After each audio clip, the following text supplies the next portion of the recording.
Bueno, pues hacemos una pequeña introducción aquí sobre la obra, sobre un poco mi trayectoria, sobre lo que trabajo, y luego la pasamos a Javier, un poco a hablar sobre arte contemporáneo de una manera muy coloquial. Es una charla coloquio que no vengo a dar una conferencia porque para eso cuando ya se realiza en el museo, la realiza en un sitio donde digamos, tenemos un poco el papel de político, uno empieza a hablar de arte contemporáneo, a filosofar, y puede estar hablando 5 días sin decir nada, ¿no? Al fin y al cabo, un poco de arte contemporáneo va mucho por ahí, ¿no? Pues es un tema filosófico, psicológico actual. Pero bueno, se trata de acercar un poco la situación, el que está ocurriendo hoy en día y qué nos pasa cuando entramos a un museo de arte contemporáneo y no entendemos lo que vemos.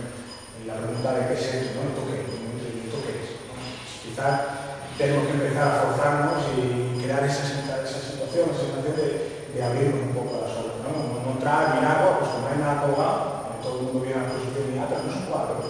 Bueno, pues esto igual no tiene por qué ser cuadro, ¿no? Igual puede escuchar una canción, o ver una cultura, o ver una producción, un vídeo, un documental, una escena de arte. O sea, hay muchas cosas de las que nos provocan sensaciones, situaciones, imágenes, al fin y al cabo, que son las que nos toman que provocar esa inquietud por ver qué es lo que está ocurriendo, ¿no? Y salirnos de esa línea mental que a veces me parece que cuando nos hablan de la pintura o de algo muy conceptual, ya nos perdemos, ¿no? Parece como cuando entra aquí y dice, bueno, ¿qué ocurre aquí? ¿Esto qué ha pasado aquí? De hecho, es curioso que ya nos han ocurrido 2 veces que han pasado por encima, han caminado, nos han dicho, oye, que se han caminado por la obra, es que está todo lleno de tal, ¿qué hacemos?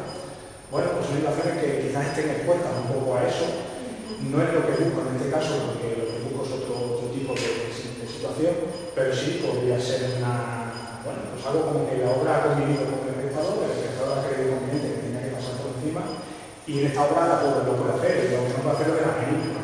Las meninas están colgadas, están en el estrado y ahí sí que no podemos andar por encima de ellas, ¿no? Entonces, quizás esa conclusión la sacaremos de lo que es el arte clásico o el arte antiguo, por decirlo de alguna manera, y el arte contemporáneo. El arte contemporáneo ya con esa situación que se ha creado, ya como que nos está contando un poco de lo que pasa hoy en día, porque hoy en día suceden este tipo de cosas. Nos va a Arco, a la Feria de Madrid, y nos quitamos los zapatos, los ponemos un poco en una esquina, y sin que se dé cuenta nadie, en cuanto nos descuidemos hay gente alrededor mirando los zapatos y diciendo, bueno, estos zapatos sí parecen que me ha pasado más de una vez. Pero bueno, no deja de ser que por esos zapatos están creando. Hoy venimos un poco a abrir esa mente y en el momento en que uno decide poner los zapatos en un sitio, está decidiendo, está haciendo una acción, está trabajando sobre algo mentalmente, los zapatos allí,